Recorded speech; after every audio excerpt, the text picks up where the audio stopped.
이해훈 기획예산처 장관에 지명했어요. 대통령이 초대 기획예산처 장관인데 일단 굉장히 파격적인 거죠. 저는 정치권 전체에 주는 어떤 파급이나 영향은 F고 예. 그다음에 정치 공학이나 기술적인 측면에서는 한 B 정도 된다. 이렇게 생각을 합니다. 서로 좀 달라요. 예. 우리 김근식 위원장은요. 저도 정치 도의나 정치 공작의 측면에서 보면 부정 D- 정도 되죠. 예. 야, 알겠습니다. 이유를 들어보겠습니다. 이해훈 씨 같은 분에 대해서도 보수 정권에 대해서 그렇게 지적을 하다가 갑자기 또 이제 방어를 해야 되잖아요. 네. 그래서 보면 야 진짜 우리도 힘들지만 민주당 패널들 진짜 극한 직업이다라는 생각이 하나. 오케이. 그다음에 이렇게 중도로 확장해야 된다 이렇게 얘기하시잖아요. 그 있잖아요. 수박이라고 깨지나 마세요. 같은 당내에 있는 사람들 수박이라면서 그 사람들은 얼마나 여기 현근택 의원님도 아마 그 대상 아니었나? 박용진 의원하고 함께. 그래서 무슨 남한테 그렇게 손 내밀 게 아니라 자기 당에 있는 분들이나 잘 챙기세요. 그리고 왜 이게 F냐면 정치권 전체에 대해서는 아니 국방장관이나 문화부 장관이나 이거 사실 같이 이게 가치와 상관없다고 얘기할 수는 없지만 적어도 같은 헌법 질서 안에 있어서 여야가 다툴 때 이런 사람들은 누구를 임명해도 돼요. 능력 있는 사람들이 임명해서 이견이 조금 있어도 좁힐 수 있으니까.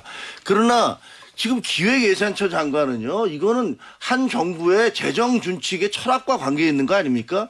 아니 지금 이해훈 씨는 그동안에 기본소득 계속 비판하고 그다음에 이재명 정부와 그 이전에 문재인 정부의 경제정책에 대해서 가장 각을 세웠던 사람이에요. 이른바 보수의 가치 주장하던 사람이에요. 이런 사람 데려오면 지금 이재명 대통령이 그동안 해왔던 경제정책이 맞는 겁니까? 아니면 이해훈 씨가 하는 게 맞는 겁니까? 둘 중에 뭐가 진실이에요? 이런 식으로 국민 갖고 장난치면 안 돼요. 이래서 저는 F고 그러나 정치기술적 측면에서는 보면은 국민의힘에 엄청난 혼란을 주고 있잖아요. 이거 뭐지? 야, 이거 우리 쪽에서 가장 보수를 주장하던 애가 절로 튀어버렸어. 야, 우리는 뭐야 도대체. 어떻게 보면 약간 그 국민의힘을 조롱하기 위한 인사 같다는 그런 느낌도 들고 그런데 그러면 A 플러스 줘야지 왜 B냐. 분명히 민주당 내에서도 시끄럽거든. 민주당 내에서도 야, 이 사람 왜 데리고 왔어요? 이렇게 얘기하고 있기 때문에 정치 기술 공학적인 측면에서 한 B쯤 되고 그다음에 전체적인 정치판에 미치는 영향이나 정치 윤리 도의 이런 면에서 보면 F다.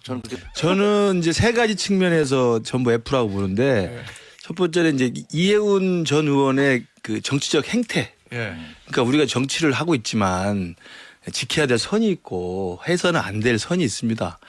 그러니까 그것도 적당히 해야지. 그러니까 그래 얼마나 절박했으면 그랬겠느냐라는 동정심과 이해 정도는 구할 수 있는 행태여야지 이건 선을 넘었다라고 생각이 들면 저는 인간적인 행태의 측면에서 있을 수 없는 일이라고 봐요. 다 알려졌지만 어제 당원 연수 날짜 잡아놓고 축사까지 받아놓고 심지어는 우리 당이 지금 이 지방선거 준비하느라고 선출직 공직자 평가를 다 했어요.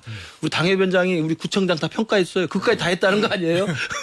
이건 사람이 도의상 있을 수 없는 일이에요. 선을 넘더라도 저는 너무 넘었다는 생각이 들고 저도 정치한 입장에서 좀 자괴감이 들고요. 두 번째로는 대통령의 통합과 실용 이야기하고 탕평 이야기하는데 제가 아는 통합과 실용과 탕평은 이런 식으로 하는 게 아닙니다.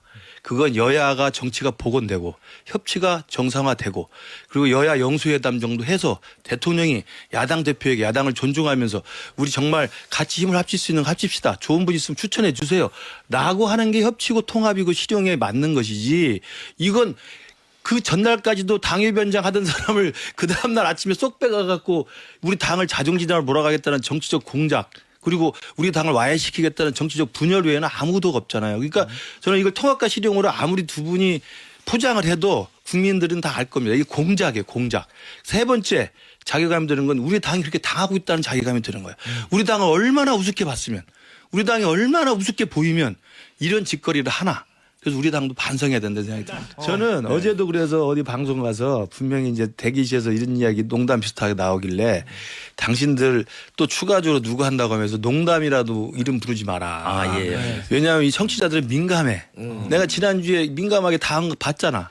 그러니까 우리 농담처럼 다 고수니까 알지만 청취자들은 또 민감하게 뭐 있나 생각해요. 그러니까 절대 그런 말은 농담이라도 해서는 안 되고 저는 원칙과 정도를 가려고 노력하는 사람입니다.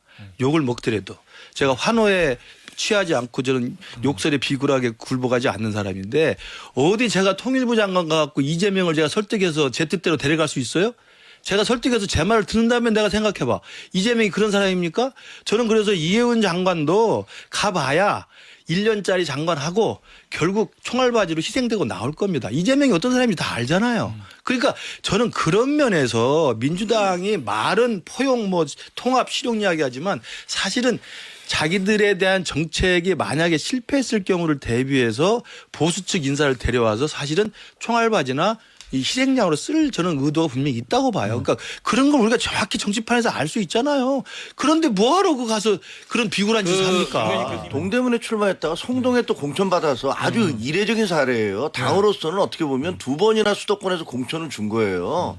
그리고 경선에서 이긴 다음에 출마해서 떨어진 거예요. 그러니까 그럼 출마해서 떨어진 사람은 다 다른 당으로 갑니까? 야당에서 선거에서 떨어지면 다 여당으로 갑니까? 아니, 그건 출마 네. 얘기하는 게 아니라 저는 어디에 원인이 있다고 봅니까? 이해운 의원의 개인의 선택을 떠나서 구조적으로 이해은 의원의 당선을- 개인의 선택은 비난받을 수 있고 네. 대통령의 어떤 전략 같은 것들도 뭐 아까 네. 두 가지로 나눠서 말씀을 드렸잖아요. 근데 사실 그런 것이 발생하게 된 이유는 우리 내부에 있는 게 맞아요. 이준석 대표 얘기가 맞다?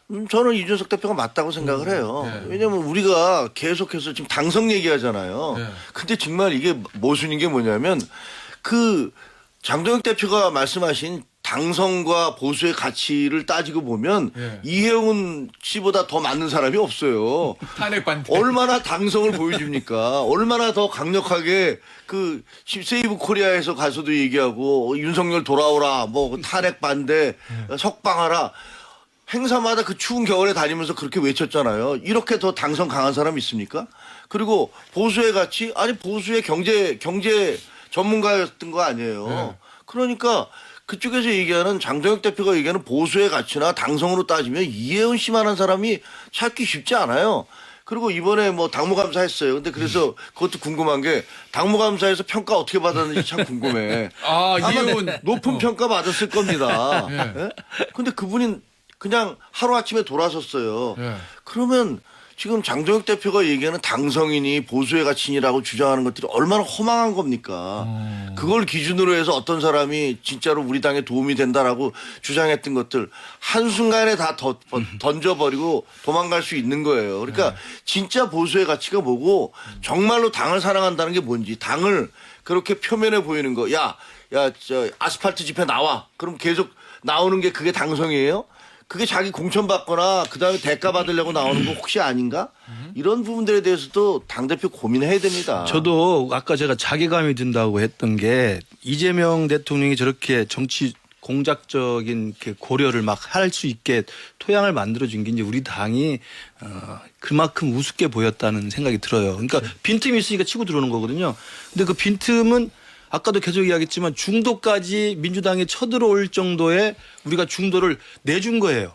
그러니까 자꾸 우리가 운동장을 좁게 쓰면서 운동장을 좁게 쓰니까 우리 스스로가 이 품이 축소가 되니까 민주당은 더 넓게 쓰려고 들어오는 거거든요. 그래서 우리가 우리 스스로의 운동장을 너무 좁게 쓰고 있다는 반성을 해야 되고 그 이면에는 장동혁 대표가 주장하고 있는 이른바 당성이라는 게 크게 두 가지잖아요. 탄핵 반대하고 배신자론이잖아요.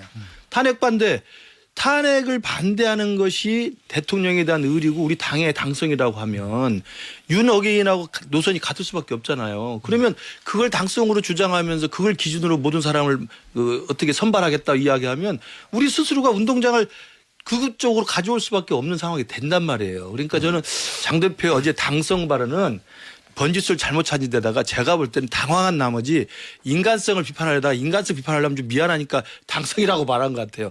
저는 인간성을 비판할 수 있다고 생각합니다. 행태 측면에서는 문제가 되는 부도덕한 행위이기 때문에 그러나 이게 당성으로 밀고 가서는 저는 말이 안 된다고 봅니다.